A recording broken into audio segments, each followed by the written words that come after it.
नमस्कार, जय गौ माता मित्रों, राम राम। कैसे हैं आप सब। और मित्रों, जब भी गौ सेवा का एग्जाम्पल दिया जाता है, गाय की सेवा या देसी जो गोवंश है उसको मातृ तुल्य मानने का जब एग्जाम्पल दिया जाता है, तब तब तब गाँवों का ज़्यादा नाम आता है। लोग एग्जाम्पल देते हैं कि गाँवों के लोग आज भी कितना केयर करते हैं, नस्लों को सहेज कर रखते हैं।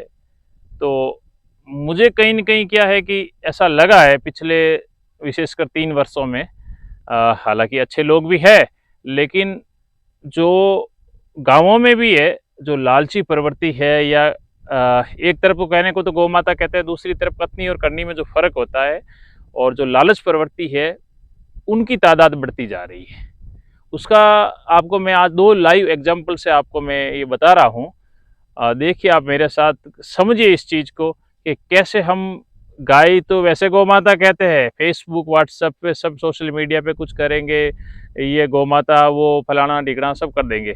लेकिन प्रैक्टिकल लाइफ में जो हमारी रोज़मर्रा की ज़िंदगी है, हम उसमें कुछ अलग ही करते हैं। उसका मैं आपको लाइव एग्ज़ाम्पल बताता हूँ। मित्रों, देखिए ये जो मेरे सामने एक खेत है, तो अभी थोड़े दिनों पहले बारिश हुई थी। तो उससे पहले क्या कि इस खेत में जिस तिल्ली की फसल बोई हुई थी, तो तिल्ली की फसल बो के तुरंत इस पे तवी निकाल दी गई, यानी कि गहरी जुताई कर दी गई। इसके पीछे लोगों का तर्क ये होता है कि भई गहरी जुताई करके हम छोड़ देते हैं, तो जो चारा है, जो घास थोड़ी बहुत पीछे जो काटने के बाद में बच जाती है, कितनी बचती है मात्रा मैं आपको दिखाता हूँ। ये मात्रा देखिए आप, ये एक जो बेर की झाड़ी है उसके नीचे आप देखिए, जहाँ पे क्योंकि ट्रैक्टर पहुंच नहीं सकता है, ये इतना सा चारा होता है। अब इतने से चारा को देखे कोई भी पशु, एग्जाम्पल मैं गाय का ही लेता हूँ, गाय आती है खाने के लिए तो वो अपना टैक्स वैसे भी चुका के जाती है, गोबर करके जाती है, गौमूत्र करके जाती है, उससे जो मिट्टी है वो उपजाऊ होती है। लेकिन लोग ये तर्क देते हैं डालने में तो यूरिया डालेंगे, डीएपी डालेंगे, रासायनिक खाद डालेंगे, और ये तर्क देते हैं कि भाई चारे की खाद हो जाएगी। और भाई खाद डालने से खाद होगी, चारे को आप खाद के रूप में ट्रीट नहीं कर सकते, और होता भी कितना है, कितनी की हो जाएगी। और उसका मैं एक साइंटिफिक रीजन बताऊंगा, जो हमारे पूर्वजों का एक सिस्टम था, उसको वो कितना अच्छा था वो मैं बताऊंगा आपको। लेकिन पास पहले आप देखिए, दूसरा खेत है पास में ही है, बिल्कुल इसके सटा हुआ। अब इसमें आप देखेंगे तो थोड़ी बहुत, जैसे आप देखेंगे कि खेत मालिक ने चारा है, और जो इसमें मूंग थे शायद काट लिए, और इसमें बाकी जानवरों के चरने के लिए छोड़ दिया, क्योंकि ज़्यादा इसमें थोड़े बहुत जो ये बाजरी और ज्वार के पौधे खड़े हैं, लेकिन वो काटने योग्य नहीं, क्योंकि मजदूरी से महंगा पड़ता है, तो ये जानवरों के चरने के लिए वैसे भी छोड़ दिया। तो अच्छे बुरे व्यक्ति में हर जगह फ़र्क होता है, ये एक एग्जाम्पल है। और अब मैं आता हूँ, जो साइंटिफिक रीजन है कि गहरी जुताई तुरंत बाद क्यों नहीं करनी चाहिए खेत काटने के बाद में। पहले हमारे क्षेत्र की बात बताता हूँ, हो सकता है हर क्षेत्र में भूमि की प्रकृति अलग अलग हो, तो जो मेरे गांव में है, मेरे क्षेत्र में है, वो बताता हूँ। हमारे यहाँ पहले क्या होता था कि पुराने समय में जो फाल्गुन मास है, फाल्गुन मास या चैत्र मास में खेतों की जुताई करके छोड़ देते थे। लेकिन कार्तिक मास में जैसे फसलें मतलब निपट जाती थी, उस समय वैसे ही छोड़ देते थे। वैसे छोड़ने का रीज़न ये था कि भाई उसके ऊपर जानवर आएंगे, चाहे गाय आए, भैंस आए, भेड़ बकरी कोई भी आए, तो अपना गोबर गौमूत्र वहाँ छोड़ के जाएगी। और बार बार कोई भी पशु है या चाहे गौ माता भी है, तो उस लालच में ज़रूर उस खेत में से गुजरेगी, आएगी, तो उसमें कुछ न कुछ छोड़ के जाएगी। तो वो चारे के लोभ से भी आएगी, कैसे भी आएगी, तो वो हमारा खेत उपजाऊ होगा। और दूसरी बात ये होती है कि फाल्गुन और चैत्र मास में हर जगह पे थोड़ी बहुत बारिश की बौछारें गिरती है।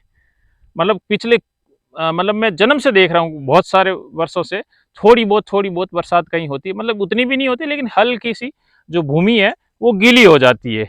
मतलब ताकि जो एकदम सूखी हुई भूमि है वो गीली हो जाती है, और वो तवी निकालने के लिए उत्तम हो जाती है। और फिर क्या, ऊपर की परत हल्की सी गीली होने जाने से क्या उसमें अंदर तवी लग जाती है, तो फिर वो गहरी जुताई कर सकते हैं। और गहरी जुताई करने के बाद में फिर क्या है कि ढेले बनते हैं। मतलब जो ये जो हम अपनी लोकल भाषा में कहते हैं, जो डगले बनते हैं, डगले यानी ढेले। ये देखिए आप सामने, ये एक ढेला है जैसे मिट्टी का बना हुआ। ये तो बहुत छोटा है, इससे 4-5 गुना बड़े बड़े ढेले बनते हैं, और पूरे खेत में आपको नजर आने लगते हैं फिर वो। अब इसमें देखो, तुरंत काटने के बाद में जुताई करने में, क्योंकि एक बार साथ हमारे यहाँ लास्ट में जब खेत कटने को होते हैं ना, उस समय होती है वो बिगाड़े पे आती है बरसात। तो अब देखो इसकी जुताई की या नहीं की कोई मतलब नहीं रहा। कारण यूं है कि इसके ऊपर बारिश हो गई तो वापिस वैसा का वैसे जो खेत की जमीन है वैसी हो गई। अब इस जुताई का कोई मतलब ही नहीं रहा। लेकिन फाल्गुन और चैत्र में जो जुताई की जाती है उसमें इतने बड़े जो ढेले बनते हैं, और ढेले काफी मतलब यूं इस प्रकार से है कि आप उसमें पैदल चल नहीं सकते, इवन जानवर भी नहीं चल सकता, इतना मतलब बड़े बड़े बनते हैं।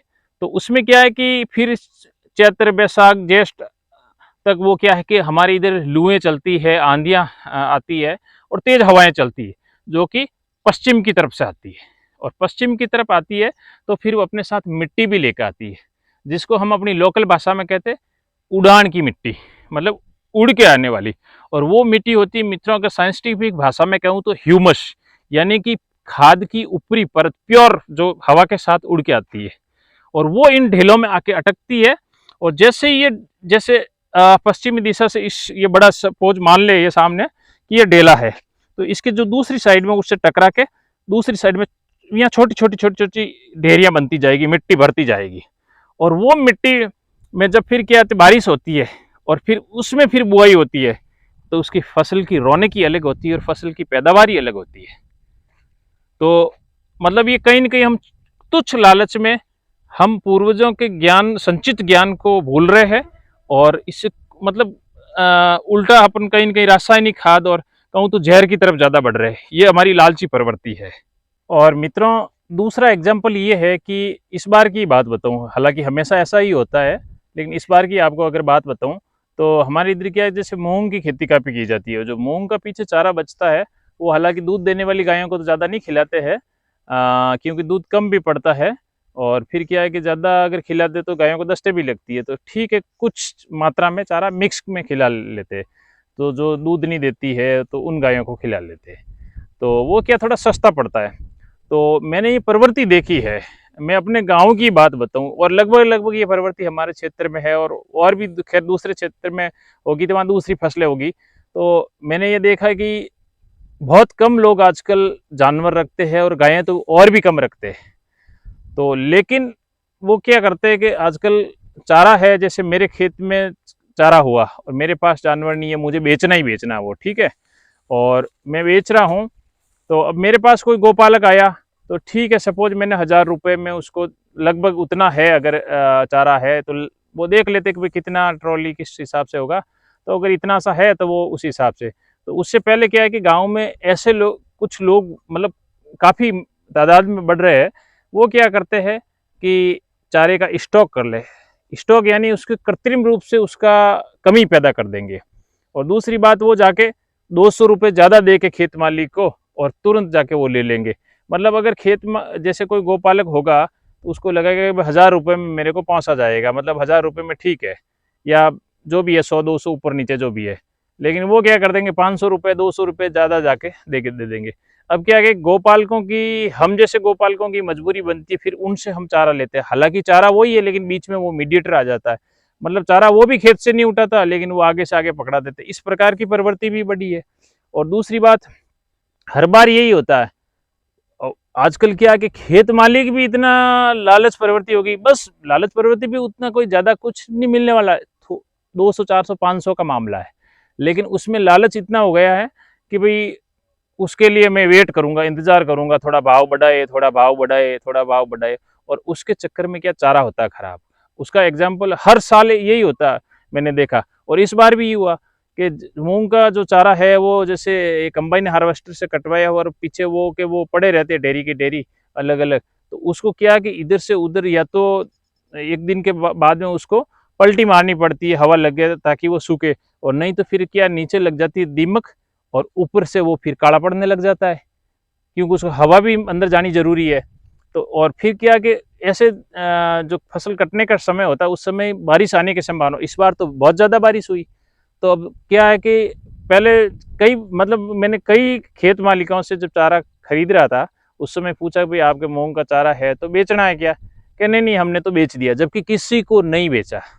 वो बाद में पता चला। बाद में कैसे पता चला कि वो ये सोचते हैं कि भाई हम भावों का इंतजार करेंगे, थोड़ा और 200 500 और ऊपर मिल जाए तो ठीक है। तो उसमें क्या है कि फिर वो सीधा ही पहले मना कर देते गोपालकों के हमने बेच दिया, और फिर बारिश हो गई और अब उसको कोई लेने को तैयार नहीं है। व्यापारी तो वैसे भी नहीं, जो मीडिएटर बनते हैं वो तो वैसे भी नहीं आ रहे, तो फिर वो लेने को तैयार नहीं, और फिर वो हमें कहते हैं हम जैसे गोपालकों को। अब क्या बारिश ऊपर हो गई, वो तो बिल्कुल ही काला पड़ चुका है, गायें वैसे भी नहीं खाएगी, तब उसको तो फ्री में दे तो भी वो तो महंगा पड़ता है। ट्रैक्टर का भाड़ा भी अगर लेके जाए तो वो भी महंगा पड़ता है। तो मतलब कुल मिला के चारे को खराब कर देंगे लेकिन देंगे नहीं, ये प्रवृत्ति भी काफी बढ़ रही है। तो मतलब ये गांव के ही एग्जाम्पल है, मतलब ये ऐसे लोग हमारे बीच में ही है। तो कम से कम भाई लोगों 100 200 500 के लिए क्या यार, आप मतलब थोड़ा बहुत तो सोचो यार। कम से कम किसी गौ माता के तो काम आए, गौशाला में आप दान कर दो, कोई बात नहीं। अगर आप, ठीक है आपको भगवान ने पैसा दिया है तो आप दान कर दो, कम से कम किसी गाय के तो पेट भरेगा, लेकिन आप वो भी नहीं चाहते हो। और मतलब भूमि है तो आ, हमारे यहाँ कहावत है कि भाई सर्वे भूमि गोपाल की नहीं किसी की माल की, और बात सत्य भी है। लेकिन आजकल क्या कि इंसान खुद को सबका मालिक समझने लगा है। जबकि अभी थोड़े दिनों पहले ही महामारी में पता लग ही गया था कि हमारी क्या औकात है, कि हम पैसा, बहुत सारा पैसा होते हुए भी हम जान नहीं बचा सकते, कि हम अपने जो स्वजनों की है वो जाने नहीं बचा सके। तो कम से कम हमें थोड़ी बहुत इंसानियत भी होनी चाहिए मेरे हिसाब से। लेकिन आजकल क्या है कि हर जगह मैंने ये देखा प्रवृत्ति, अच्छे लोग हैं, उनकी वजह से तो दुनिया चल ही रही है, लेकिन प्रवृत्ति ये लोगों की हो गई कि बस हर चीज़ को आप पैसे में कन्वर्ट करने लगे, कागज़ के टुकड़ों में तोलने लगे।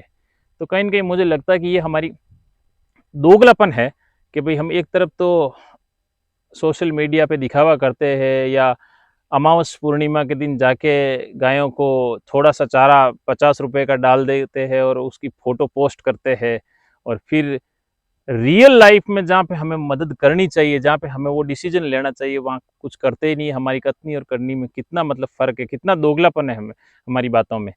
तो ऐसे लोग भी हमारे समाज के बीच में ही है। तो कम से कम भाई लोगों आप भी थोड़ा सोचो, और आपके इसके बारे में क्या विचार है, ज़रूर कमेंट बॉक्स में कमेंट करके मुझे बताइए, क्योंकि मुझे लगता है कि राजस्थान में लगभग लगभग हमारे गाँव में यही स्थिति है। और जो नए व्यूअर्स है, प्लीज़ भाई लोग चैनल को ज़रूर सपोर्ट करो। मैं जो मेरे मन में आता है वो वीडियो आपके साथ बातें शेयर करता हूँ, और मुझे लगता है कि कहीं न कहीं इन बातों में सच्चाई है, और मैंने अपने जीवन में अनुभव की है रियलिटी में। तो वो मैं वीडियो के माध्यम से आपके सम्मुख प्रस्तुत करता हूँ। तो ज़रूर चैनल को ज़रूर सपोर्ट करें, सब्सक्राइब करें। धन्यवाद मित्रों। राम राम, जय गौ माता।